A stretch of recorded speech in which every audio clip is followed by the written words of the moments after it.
Hello, everybody. Good morning. This is Jeremiah. We are having our second webinar on AI.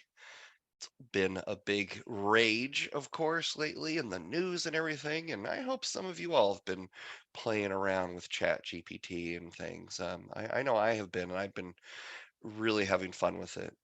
Really been enjoying the Microsoft Bing with AI. It's just it's incredible. It's a neat thing to play with.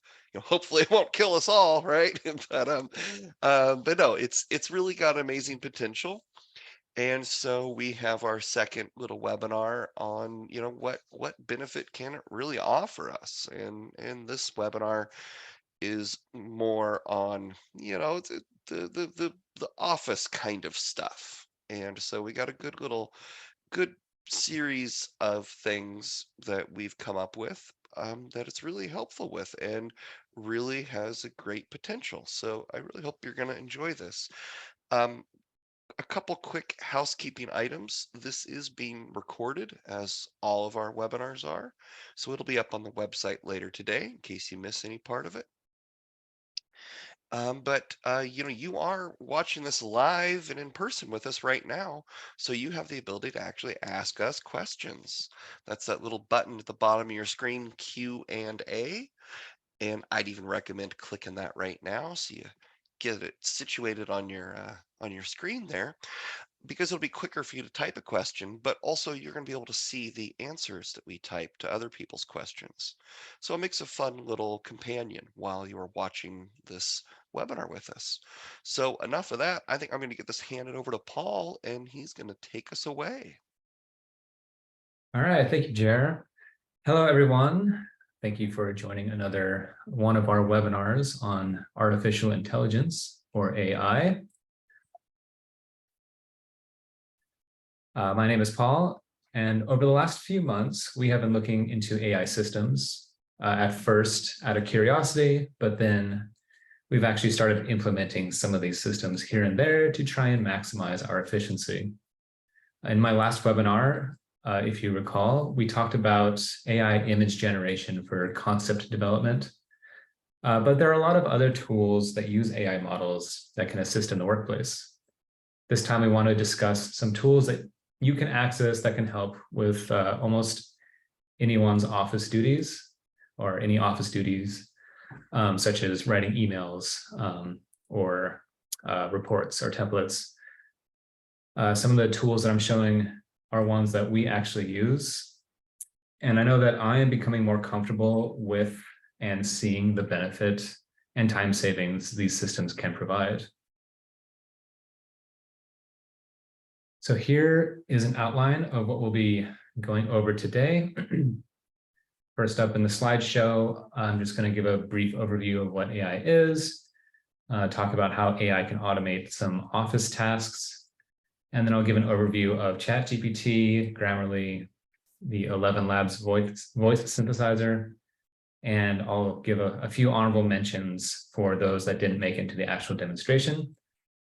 And then we'll go into demonstrating ChatGPT, Grammarly, and 11 Labs. So first up, what is AI? Simply put, it's the simulation of human-like intelligence.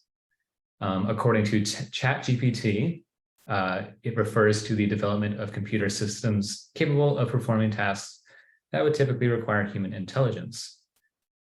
It involves simulating human intelligence in machines, enabling them to learn from experience, adapt to new situations, and perform tasks with accuracy and efficiency.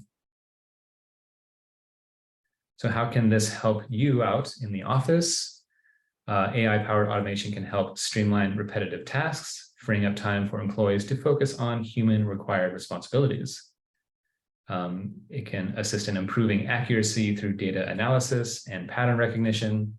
It can process data a heck of a lot faster than the human brain can and extract any information that you need. And it can automatically collect, manage, review, and record internal and client data. Some examples that I just came up with of where it can help in the office. And it's not limited to this list, of course, but automated data entry, marketing content generation, finding and hiring employees, report generation, writing, error checking, interaction with clients, and other forms of communication. So as I already said, we'll be looking at these 3 helpful tools, or at least helpful for us. Hopefully they'll be helpful for you as well. We'll look at ChatGPT, Grammarly, and 11 Labs voice synthesizer. So here's ChatGPT.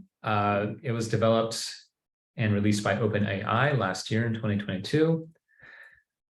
It is a state-of-the-art language model that uses deep learning techniques to generate human-like text based on given prompts.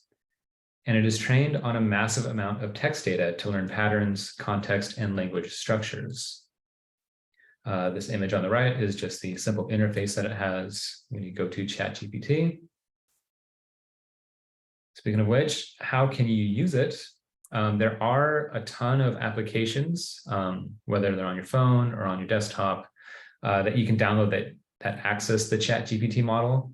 But if you want to go the OG route, just go to openai.com and then choose the ChatGPT product, or specifically go to chat.openai.com. And you do have to sign up for a login credentials for OpenAI, but you can do this. And once you do that and log in, you can start using ChatGPT. So the way it works, it's pretty simple. Basically, you have a prompt box at the bottom, and you can tell it to write you something. You can give it more of a command, or you can ask it a question. And it's really open-ended on this aspect. And then press enter or click on that green button, and it'll give you results. So in this example, I wrote, write a concept statement for a landscape plan featuring sustainable materials, connection with nature, a gathering place for people, native plants. And what it spat out was the concept statement, which I thought this was kind of funny, as it's kind of really on the nose as to how we would word our concept statements in our landscape architecture program at Cal Poly. And it gave me harmony in nature, cultivating sustainable connections. And then it gave me several paragraphs sort of diving deeper into what that means. So I thought that was pretty cool. But there are many uses for ChatGPT. You can create email responses or email templates. You can write essays, poetry, documentation, creative writing, really any kind of writing that you can think of. It's also great for answering questions that you might have. But keep in mind that it's not perfect. And if you are going to be using this in a professional setting, you want to verify what responses ChatGPT provides for you. And also, if you're asking it questions, verify those answers if it's going out into something official. So one of the benefits of using ChatGPT to ask questions is you get to avoid sifting through those all those ad-ridden web pages that Google will give you or in a Google search. You get to avoid clickbait and all that. It'll just give you a very simple answer to a question that you have. It creates these responses very quickly in a matter of seconds. You can have pretty much an entire essay written for you. And it does its best to mimic human-like responses, which is kind of nice. Some limitations of ChatGPT are that it may occasionally generate incorrect information. So again, you want to verify anything that you get from ChatGPT. And it may occasionally produce harmful instructions or biased content. There are filters in place to remove things like hate speech and otherwise, harmful text, but apparently sometimes it can still slide through. And it does have a limited knowledge of the world and events after 2021. What's nice about ChatGPT is that these limitations are right on their front page. So they're pretty transparent about what the software will do. And the next thing that we'll be looking at is just Grammarly, which is something that we've been using in the office, or at least some of us have. Some of us don't like it, but What Grammarly is an advanced digital writing assistant that helps users improve their writing quality, accuracy, and clarity. In real time, it'll give you, it'll check your grammar, spelling, punctuation, and it'll highlight any sort of errors that you make and offer suggestions for improving your tone or writing style. And the way that you can use Grammarly is just go over to grammarly.com, sign up for it, download the desktop app, and Grammarly will just run in the background and assist on any application where writing is involved.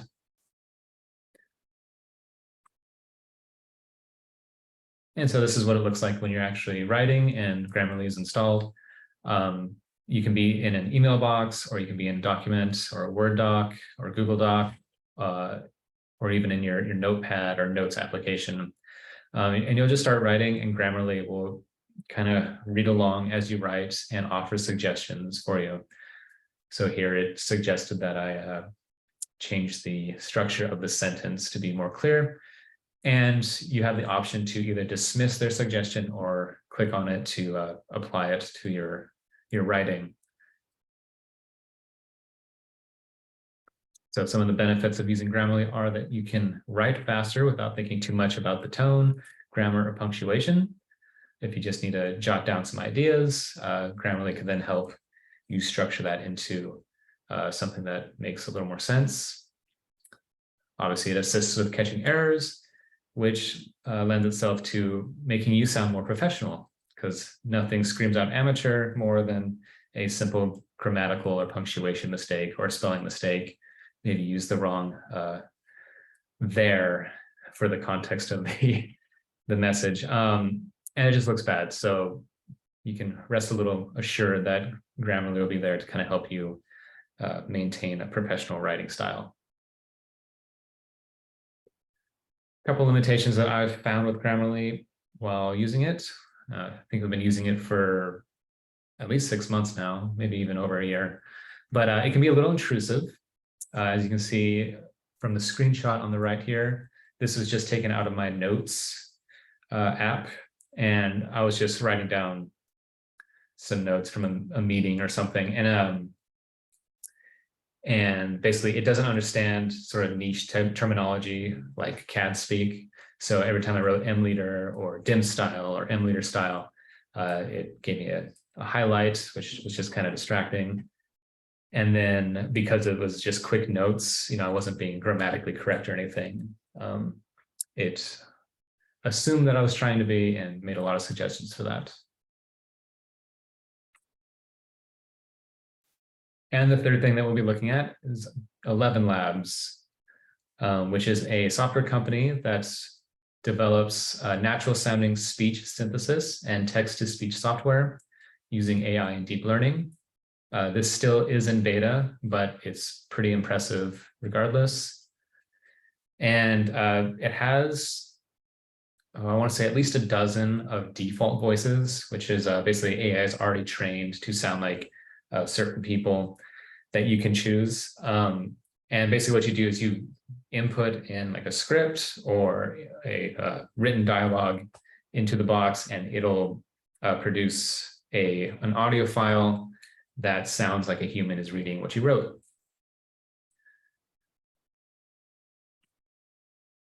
And the way to access this, this is also a web browser user interface, and you just need to go to 11labs.io.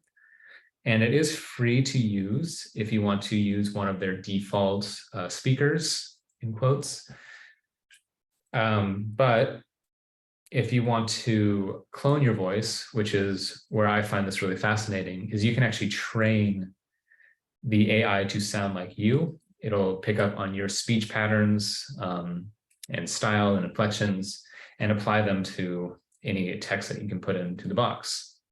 So if you do want to train an AI to sound like you or someone you know, you are required to pay for the subscription. Which is something that I've been playing around with, trying to figure out a way to cut down on time with some of our videos and other sort of things where my voice is needed. And so to do that, you got to train the AI to mimic your voice. And the way to do that is just you upload audio files with you speaking. And it does say that, sample quality is more important than quantity. So you want to have recordings of your voice speaking in a way that's clear, and you want to have no background noise or music going on. And also you can create a description of the type of voice you want produced. So because I do a lot of video narration, I put my description as a 35-year-old man narrating over a video, providing tips and techniques for software. And then I uploaded like 7 or 8 different power tip narrations that I recorded previously. And so this is what it looks like when you're actually using it. You basically just put text into this box, and there's a few slider settings that you can adjust to adjust the variability of your voice, the amount of variation there is in tone, whether it's more expressive or if it's more monotonous. You can kind of adjust that. But it's really good for if you're doing pre-recorded presentations or video narration, or even if you want to just create a voicemail message and maybe you have strep throat, you can use this to take place of that. You can also create audio of your voice in another language. So if you paste in some text that's in Japanese, you can generate it and it'll use your voice to speak the Japanese language, but you won't have to actually speak it yourself. And for bonus points, and something that I'll show later, is you can have ChatGPT write your script, copy the text into 11 Labs, and have it speak it for you. So here is an example. Let me make sure that my audio is shared. How do I do that? I think you can hear this. So basically I put in, it was just a small section of a video that I did earlier this week. And it just says, while you'll be drawing in full size, a 1-to-1 scale is not conducive to a landscape plan. And this should be set for the scale you want on the final printed sheet. While you will be drawing in full size, a 1-to-1 scale is not conducive to a landscape plan. And this should be set for the scale you want on the final printed sheet. So it did its best to mimic my voice. Again, you can adjust the sliders to sort of affect how that comes out. And each time you generate a blurb here, it'll create a unique sounding one. So you could actually do a few different versions and then choose from which one you like the best. A little land effects insight here. The voiceovers for those 2-minute power tips that we make every week can take up to an hour, maybe even more than an hour to record and edit. That requires setting up a microphone, setting up your software, dialing everything in, doing a test run, and then reading through the scripts, and then rereading through it if you make mistakes, and rereading certain sentences or passages. And it takes a little while to get that narration done. And with 11 Labs, I mean, we could basically bust it out in a couple seconds. Not that we do that yet. So some of the limitations with 11 Labs that I've found is that while it's impressive, it can still sound a little robotic, which just requires, fine-tuning the voice settings. But even though you can fine-tune those voice settings and have different outputs, it's kind of hard to get the tone and inflections correct. It's kind of a trial and error process. And then according to some of the reading that I was doing about 11 Labs, accents don't translate too well. And I couldn't tell if that was if you have an accent and has a hard time picking up on your speech patterns, or if you have an accent, it has a hard time reflecting that accent when it's producing the audio file. But something to consider. And here, just some honorable mentions that if these are intriguing, I would recommend checking out. First up is Remail, located at remail.ai. And it's an application that basically tags onto your email. And what it does is it creates automated email responses based on the context of the previous email that you got or the email chain. And there's like 3 buttons on it. You can choose to respond with a positive message or negative message, or add in notes for a more custom message. And so here's an email that I got earlier this week. It was from a custom USB company that's making some USBs for us. And she just wanted me to check out the PDF proof and approve it, or make changes to their proof. And so I wanted to test out Remail on this. And up top was the response that Remail gave me if I chose a negative response. And it says, thank you for sending the updated virtual PDF proof for the USB design. However, we have decided to go with a different design that does not require your services. We appreciate your time and effort on this project. And then my name, which is kind of funny. I probably wouldn't dismiss their services. I would probably just make changes if I was going for a negative response. But all that was automated. So it took the context of the previous message and created a response for me in a second.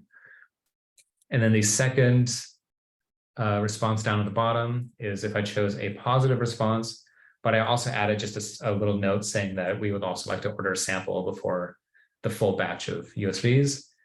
And it gave me pretty much a perfect email, something that I would actually write. And it just says, hello, recipient, thank you for revising the virtual PDF proof. The colors and design look great. Before we order the entire batch, we would like to order a sample to check the actual product. Can you please provide us with the details for ordering a sample? And that's perfect. That's a great message.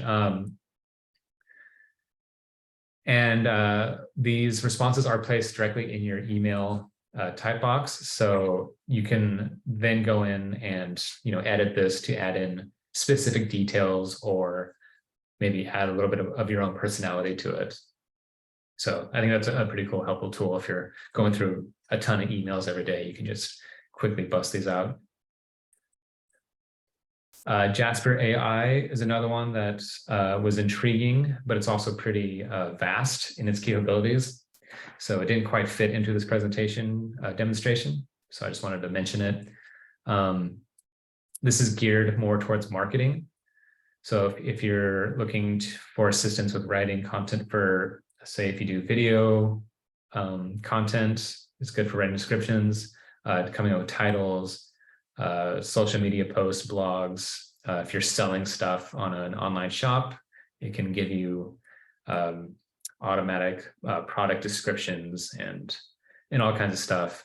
So if you're struggling to write catchy blurbs on your website, or you want to improve your social media posts, Jasper AI is a great resource for this. I believe it uses ChatGPT for its writing, and then it also uses DALL-E for image creation. So you can also create AI images with Jasper. And one thing that I was reading about with this is that it does have a large community of interactive users. So if you're struggling with either using Jasper or something that you're trying to post, apparently the community is very active, and you can reach out to them and they'll help you out with any struggles you're having. And then using AI for PDF analysis is something that Jer brought up the other day, and is intriguing. And so I found ChatPDF, which you can access at chatpdf.com.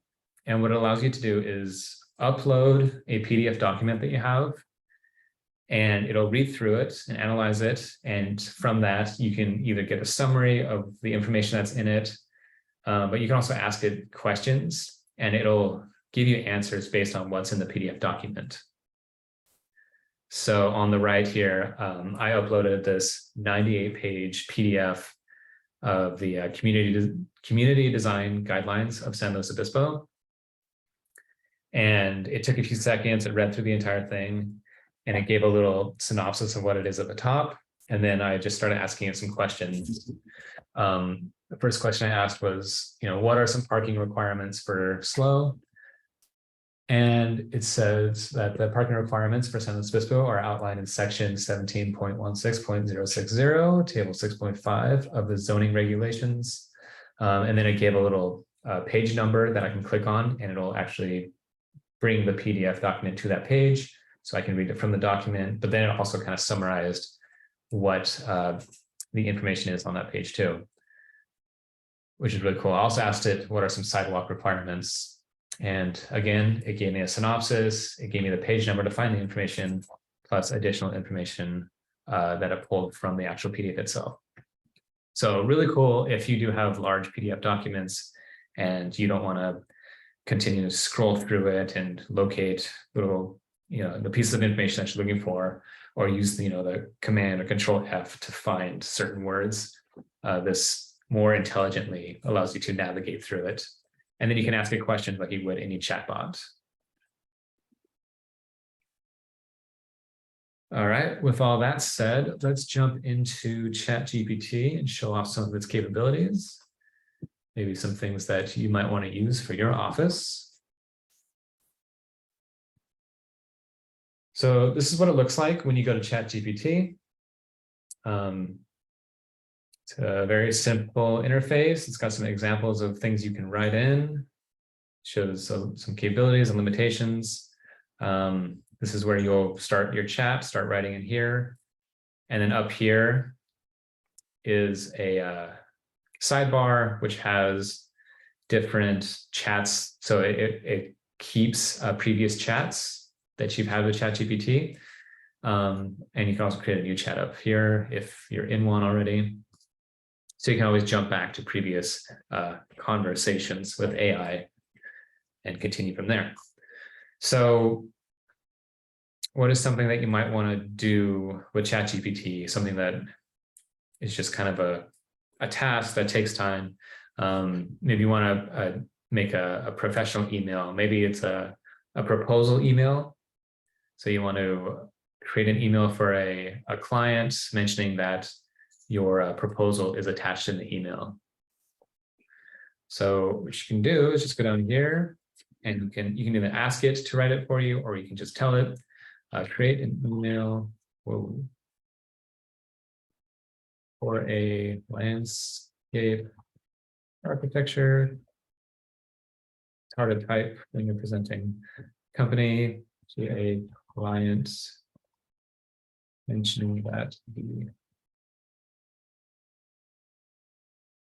proposal is attached to the email.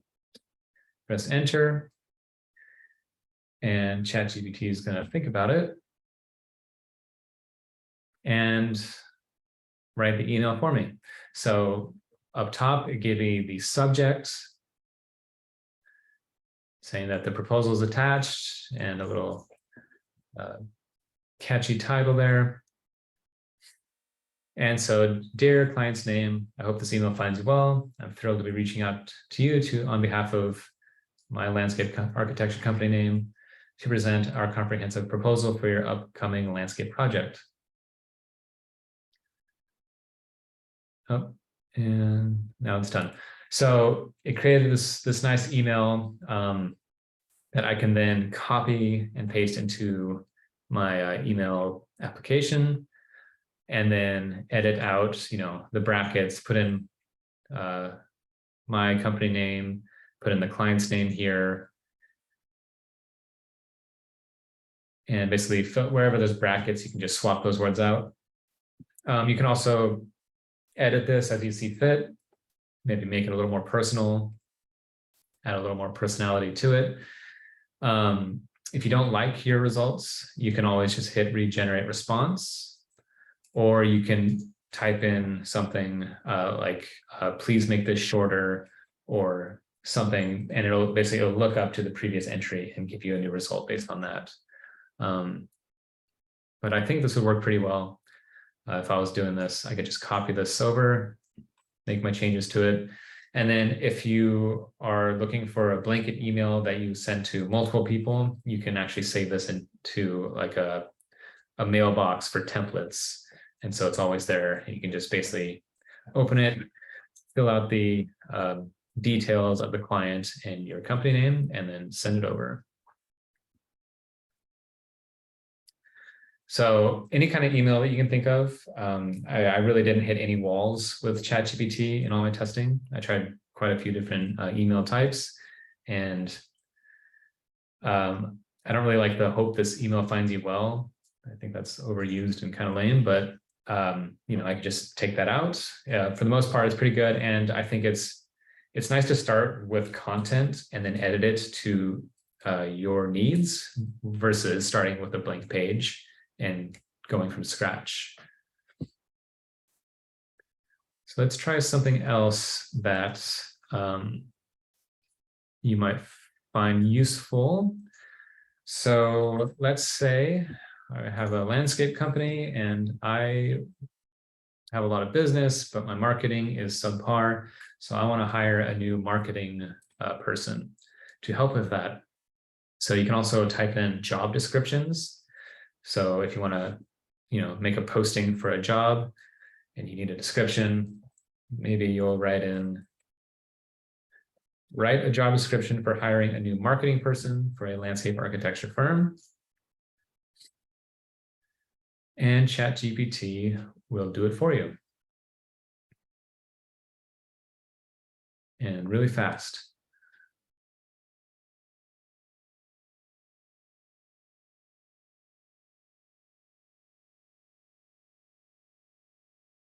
Let's see what it said.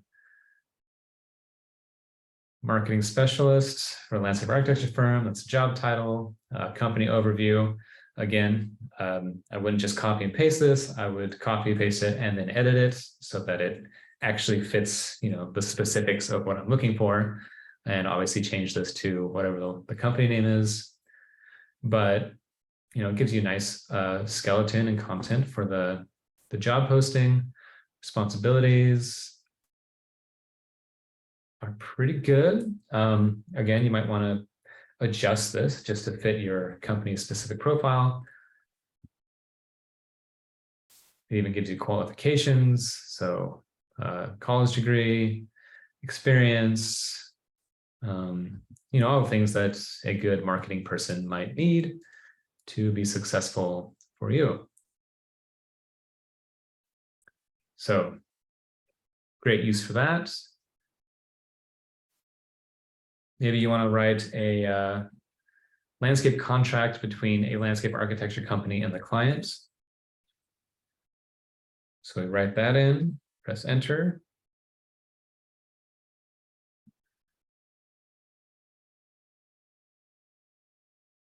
And I've noticed sometimes with ChatGPT, if you write a prompt that would create some sort of a legal document or some sort of legal binding document, a lot of times it'll say that ChatGPT doesn't recommend that you use this without the consent of a lawyer, which is good.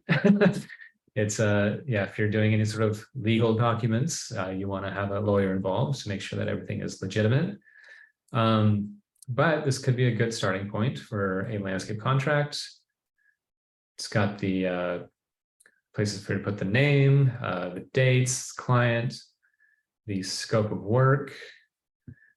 This is something that, again, you might want to edit to apply to the specific project.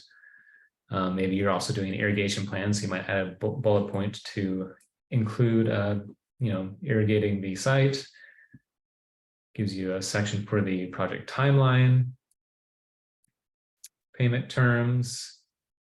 Yeah, pretty much everything you need in the contract. So you can start with this, edit it to your liking, consult a lawyer, make sure it's good to go, and have it out the door.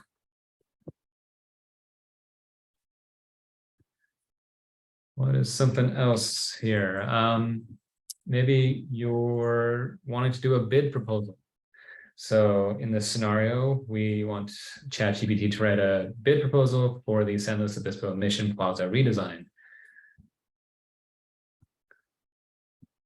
So let's see what ChatGPT generates for us here.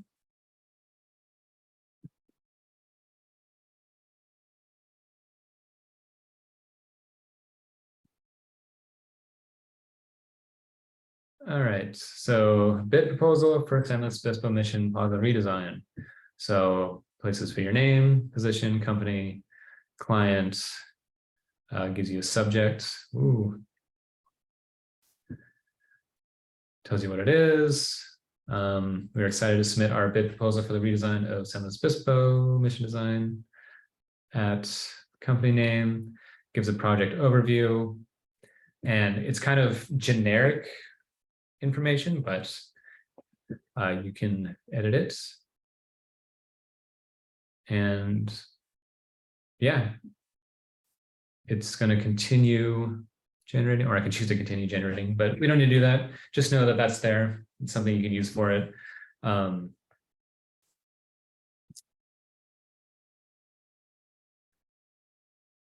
You can also, so some other things that I've written in here that we don't really need to go through, but mission statement. So if you want to do like a mission statement for your company or type of project you do, you can tell it to write a mission statement for a landscape architecture company. And then any specifics you want, like you could say specializes in locally sourced materials, native plants, sustainable practices, and it'll give you a nice mission statement. I already showed this in the slideshow, but I tried a concept statement. So you can develop a concept based on some notes. You can also have ChatGPT create an employee handbook, consultation emails, or scheduling a consultation, all kinds of things, pretty much anything you can think of. I had a hard time stumping ChatGPT with pretty much everything that I threw at it.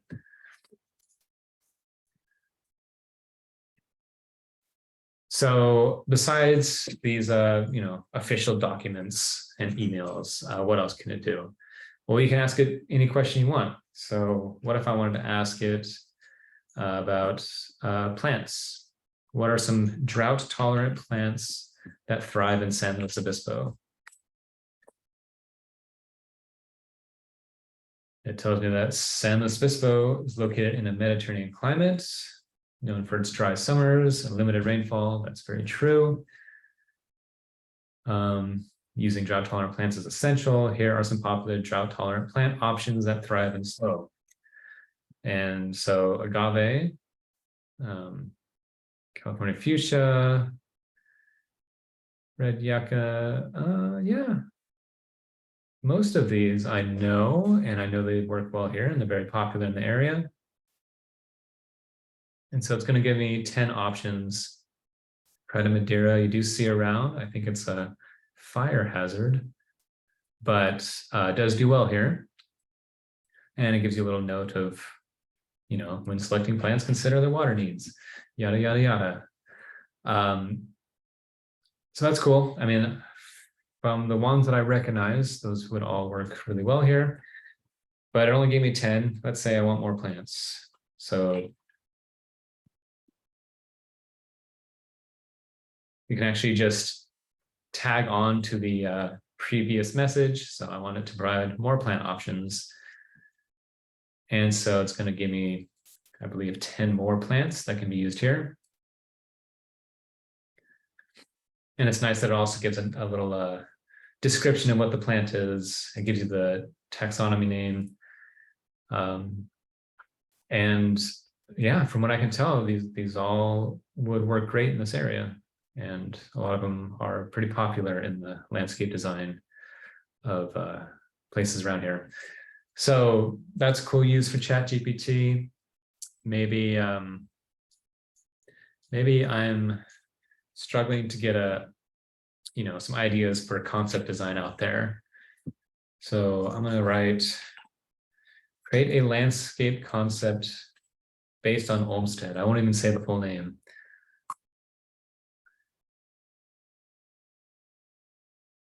So our landscape concept draws inspiration from the works of Frederick Law Olmsted. So they knew who I was talking about. Gives a little description of what he's known for, gives you a design intent or goal, and then some key design principles.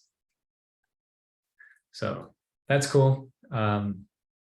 can certainly help if you're staring at a blank page and just you need to get the wheels turning in your head, trying to get the concept down.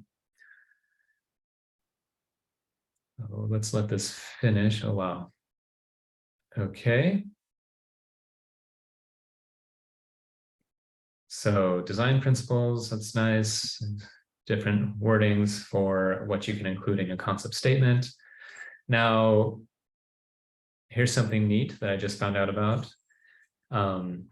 What if I have this? So it's a nice description of what I'm doing for the concept, or in my initial concept stages.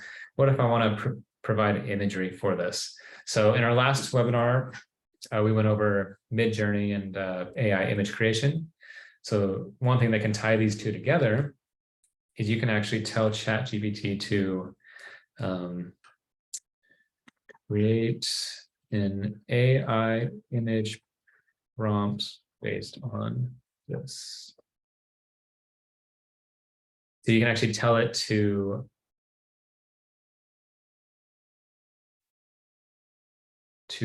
create the image prompt that you can then put into your image creator. So, okay, well, it apologized for the first time, so it's not able to generate image prompts directly, but it still gave me a pretty good prompt here, I think, that I can then copy over, paste into Midjourney with the imagine prompts, let it go. And as you can see up here, this is what I've done. I did, I think yesterday. So this is the result that I had from ChatGPT was inspired by the visionary landscape architect Frederick Law Olmsted, described an innovative landscape concept that harmoniously blends nature and design to create a serene and inclusive environment. So I put that in, got these 4 images that are kind of neat, and maybe this can help assist you to get going on, ideation in your own landscape plan.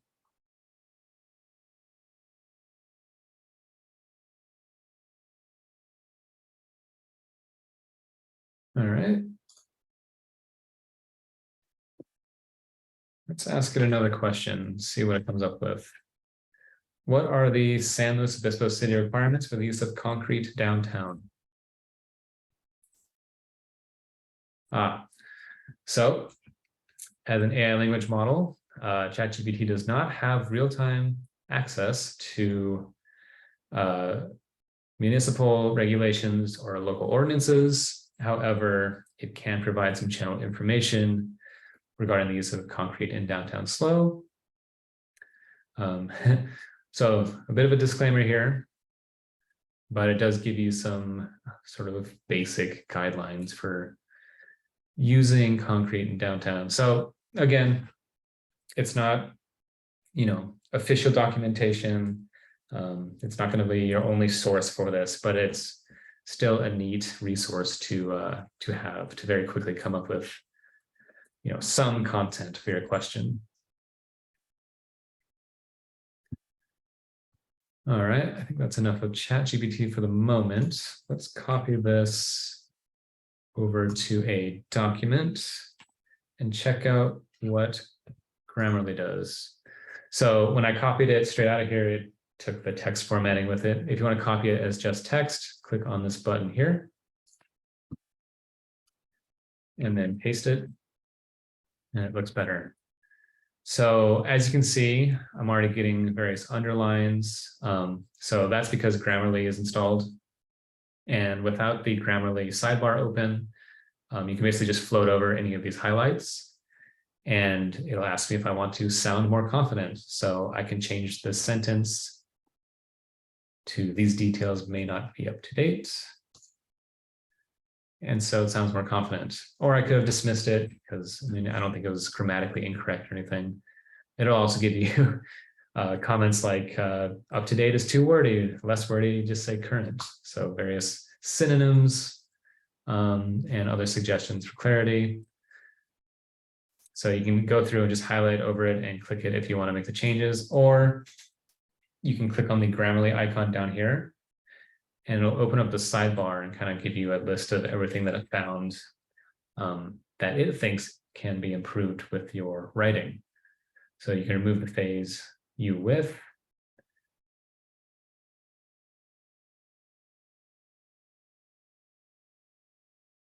Maybe that's better. And I like that it gives you, for clarity, passive voice. You can remove phrases. So it'll give you like suggestions on tone and whatnot. And then up here, there's bars for how well you're doing with, your spelling, grammar, punctuation, how clear it is and easy to understand it is, how engaging it is, and delivery, which I guess is like the tone. So making sure that it fits the context of the type. So if you're writing an email, you might want to be optimistic and confident. But if you're writing something more creative, maybe you want to be more whimsical. And so Grammarly will go through and kind of understand the context of what's going on and give you suggestions based on that.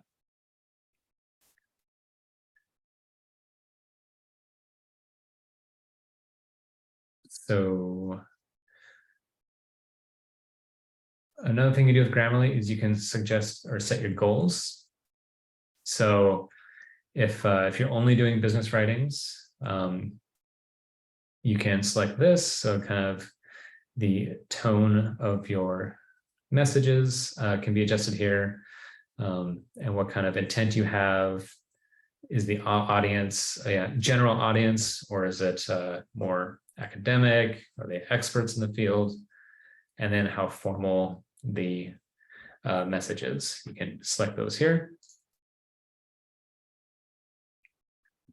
It's pretty cool. All right, let's move on to some voice synthesizing. So this is 11 Labs. You can just go to 11labs.io. And if you are not paying for a subscription, you just want to try it out, you have these different pre-made voice actors, in quotes. But what I've done is I've actually cloned my voice. And the way you can do that is to go over to Voice Lab, add generative or cloned voice. And I haven't really played with voice design. I guess you can design entirely new voices with parameters, but I have done instant voice cloning. And so what you can do is open this up and then drag in some audio files that you have, making sure that they're clear without noise, upload that, give it a name, and also a description of how you would describe the voice, what kind of tone you're going for, etc. And then confirm that you have the rights and consent to the voice audio, add voice, and it'll train the AI to sound like whatever voice you put into it. So let's say that I have strep throat. I want to record a voicemail because I'm about to be out of the office on vacation. So we can actually go to ChatGPT. I can write in, write a voicemail message telling people that I am on vacation, but to leave a message, I'll return on August 26th to return your call. If you need immediate attention, please call the main office at the office number. And ChatGPT should provide me with a nice voicemail. It's a little long, so let's see if it can make it shorter.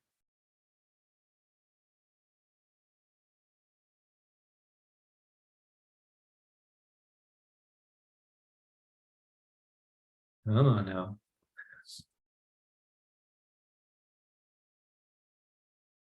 Yeah, and I haven't found the connection to why sometimes it takes a little while to process, sometimes it's very immediate. Yeah, that's perfect. So let's copy this over into here.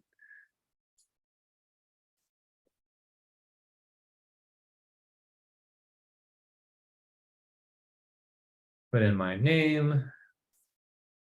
Got my voice here. Here are the stability and clarity settings. The the less stability, the more varied the tone will be. The more stable, the more monotonous I find it to be, in which my voice is already pretty monotonous. And then clarity, the higher it is, the clearer your words will sound, but also you have a bigger chance of including like artifacts and other kind of weird noises. So you want to find a good sweet spot for these. I kind of like 33% stability and 66 clarity. But once you have your text in there, and since I'm just using English, I want to use this monolingual version 1 option. Just hit generate. This is how Hi, many. this is Paul Huchin. I'm currently on vacation and will return on August 26th. Please leave a message and I'll get back to you then. For immediate assistance, call the main office at 805-541-1003. Thank you. All right. So that's how fast it was able to process that and produce an audio file that sounds kind of like me. Let's adjust these to the default. They both go to 75%. And I can generate it again. And let's see what it sounds like. Hi, this is Paul Huchin. I'm currently on vacation and will return on August 26th. Please leave a message and I'll get back to you then. For immediate assistance, call the main office at 805-541-1003. Thank you. That's pretty good. And if you want to access the audio files, just go to history. And here are the various different audio files that I made in the past. And you can select it and download it, and it'll give you an MP4 or an MPA audio file. And then finally, let's say I want to make this in German. So with ChatGPT, you can actually translate pieces of text into another language. So let's tell it to translate to German. And then put my actual name in here.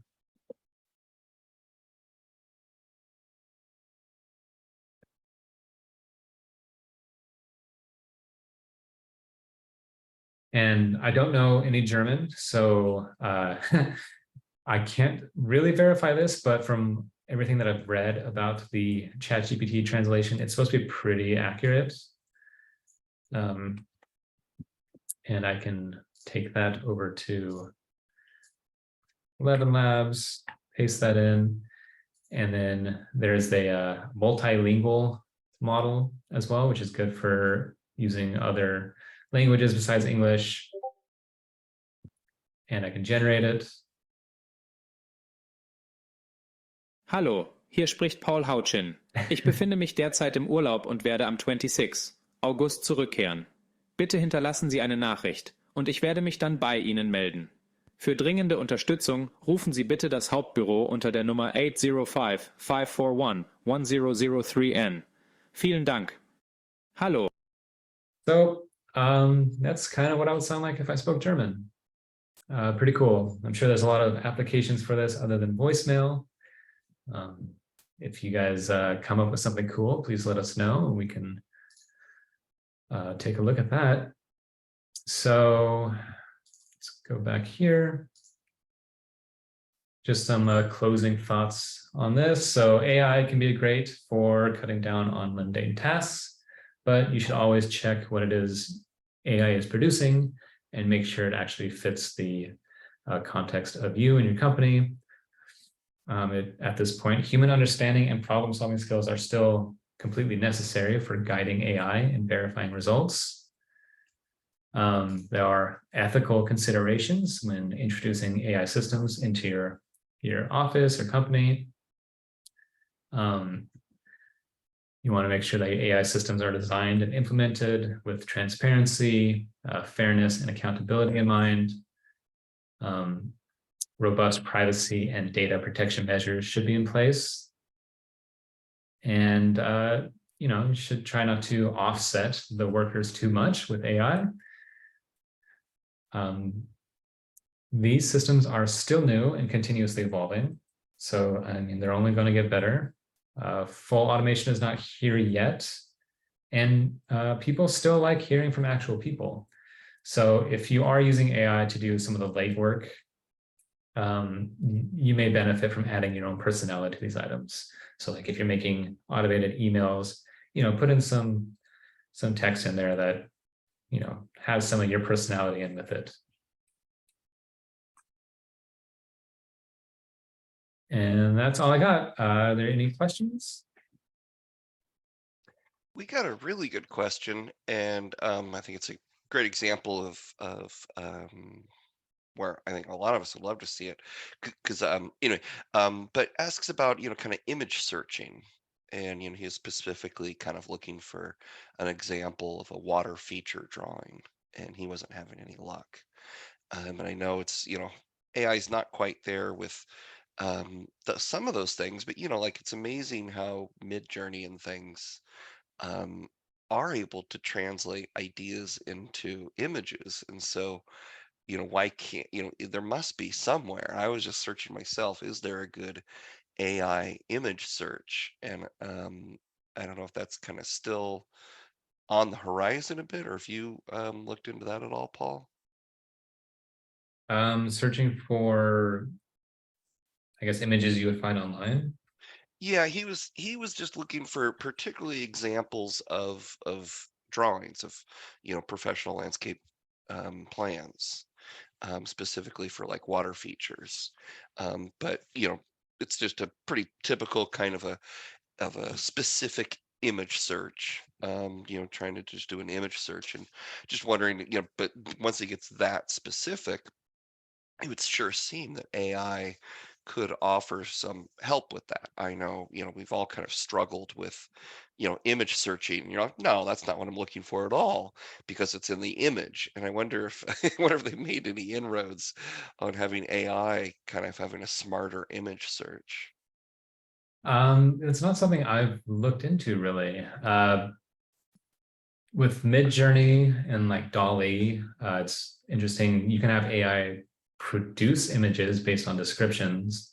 And I've been using Mid-Journey a lot for various image content. And it's kind of nice because one, images aren't copyrighted, so you can just use them. And then two, you can basically describe any scenario, and AI will create a unique image based on that. So I find it a little more useful than going through, say, stock images and trying to find something specific there, where I can get something maybe sometimes a little closer to what I actually want through an AI generated image. Yeah. Well, interesting. Well, I certainly had fun. I hope everyone else had fun. That was pretty cool. Everybody really enjoyed your German cousin. Yeah. Okay. So you guys could hear that? Yeah, that was great. Okay. That was pretty cool. But anyway, and so anyway, if you have any ideas yourself of topics you'd like to see in a webinar, do please reach out and let us know. We're always interested in new topics. Other than that, have a fantastic weekend, everybody, and we will see you next time. Bye. Thanks, everyone.